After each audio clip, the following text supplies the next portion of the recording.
Alexander and সাদিকুর fundamental of electric সার্কিটের chapter 1, এটা প্র্যাকটিস প্রবলেম 1.6।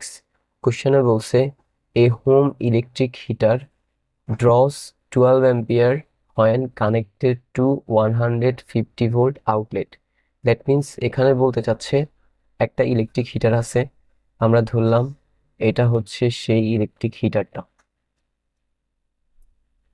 এই ইলেকট্রিক হিটারটা যেই সাপ্লাইয়ের সাথে কানেক্ট আছে সেই সাপ্লাইটা হচ্ছে 150 ভোল্ট। সো এখানে আমরা ধরলাম এটা হচ্ছে 115 ভোল্ট। 115 ভোল্ট এই ইলেকট্রিক হিটারে সাপ্লাই দেওয়া আছে। So this is the heater. তো এর ফলে হিটারটা যে পরিমাণ কারেন্ট নিচ্ছে সেটা হচ্ছে 12 ampere. 12 ampere. Now, how much energy is consumed by the heater over a period of 24 hours? That means এখন বের করতে বলছে এই হিটারটা 24 ঘন্টায় কি পরিমাণ এনার্জি কনজিউম করবে। সো সলিউশনে আমরা প্রথমে কারেন্ট লিখে নেই। কারেন্ট হচ্ছে 12 অ্যাম্পিয়ার, দেন ভোল্টেজ হচ্ছে 115 ভোল্ট, দেন এটা কতক্ষণ কাজ করে, টাইম হচ্ছে 24 আওয়ার্স।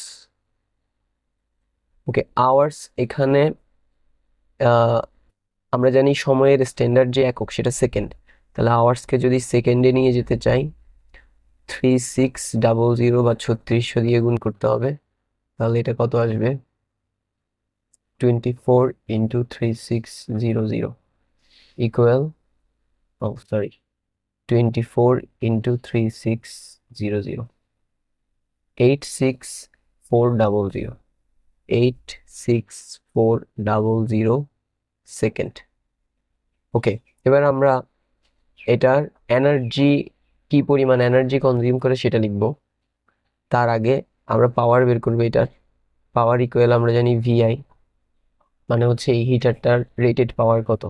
সো এটা যে ভোল্টেজের সাথে কানেক্টেড সেটা হচ্ছে 115 ভোল্ট, যে পরিমাণ কারেন্ট নিচ্ছে সেটা হচ্ছে 12 অ্যাম্পিয়ার। তাহলে ক্যালকুলেট করলে আনসার আসবে 115 ইন্টু 12 ইকুয়াল 1380 1380 ওয়াট। নাও এটার যদি পাওয়ার বের করি তাহলে পাওয়ারটা কিরকম হবে। পাওয়ার আমরা জানি P equal W by T, this is the equation. এটা হচ্ছে পাওয়ার বের করার সূত্র, আমরা জানি এটা হচ্ছে পাওয়ার বের করার আরেকটা সূত্র। ওকে, এখানে এই যে পি তো পাওয়ার, ডাব্লিউ দিয়ে কি বোঝাচ্ছে, ওয়ার্ক। ডাব্লিউ দিয়ে বোঝাচ্ছে ওয়ার্ক। আর আমরা জানি যে কৃত কাজ সমান ব্যয়িত শক্তি, দ্যাট মিন্স যাই কাজ তাই শক্তি। তাহলে আমরা যদি এখানে ওয়ার্ক বের করি তাহলে শক্তি পেয়ে যাব, কারণ যাই কাজ তাই শক্তি। সো আমরা যদি এখন ডাব্লিউ বের করতে চাই তাহলে ডাব্লিউ ইকুয়াল কি হবে, পি আর টি গুণ হবে পিটি, রাইট।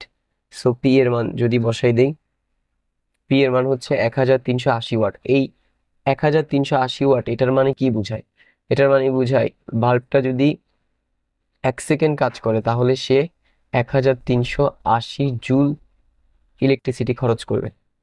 ঠিক আছে, এটার মানে বুঝাই এটাই।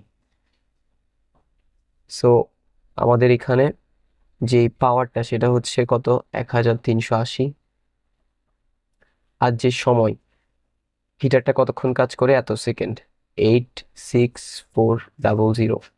নাও এটা গুণ করলে 1380 ইন্টু 86400 ইকুয়াল আসে 11923230, 11923230। ওকে, এটা হচ্ছে জুল। এবার এটাকে যদি কিলো জুলে নিয়ে যাই তাহলে এটা আসবে 11923.2 কিলো কিলো জুল। ঠিক আছে, বাট পাওয়ার আরেকটা ভাবে বের করা, এনার্জি এটা আমরা কিলো জুলে বের করছি, এবার এটাকে ওয়াটে বের করব। ওয়াটে একটা বৈদ্যুতিক যন্ত্র কি পরিমাণ এনার্জি কনজিউম করে সেটা সূত্র হচ্ছে পি ইকুয়াল পিটি। এখানে পি বলতে তার রেটেড পাওয়ারকে বোঝায়, যেটা হচ্ছে 1380, আর টি বলতে এখানে টি আমরা সেকেন্ডে বসাইলে হবে না, এটাকে ঘন্টায় বসাইতে হবে। মানে 1 ঘন্টায় সে কতটুকু পাওয়ার অ্যাবজর্ব করে, 1 ঘন্টায় সে 1380 এরকম ওয়াট অ্যাবজর্ব করে। কত ঘন্টা সে কাজ করে? 24 ঘন্টা। তাহলে 24 বসাবো, ঠিক আছে। রিমেম্বার, এইভাবে যদি আমরা এনার্জি বের করতে চাই, মানে ওয়াটে, এটা যেটা বের করছি এটা জুলে ছিল, ওয়াটে বের করতে হলে পিটি দিব সূত্র, এবং পি হচ্ছে তার রেটেড ওয়াটটা, ঠিক আছে। এবং টাইম অবভিয়াসলি আওয়ারে দিতে হবে। তাহলে আমরা যদি এখন এটাকে গুণ করি, তাহলে আসবে 1380 ইন্টু 24 ইকুয়াল 33120, 33120 ওয়াট। এবার এটাকে কিলোতে নিয়ে গেলে এটা আসবে 33.13 কিলোওয়াট। সো এটাও আমাদের আনসার, এটা হচ্ছে কিলোওয়াটে, ঠিক আছে। So this is our answer, that's all for today.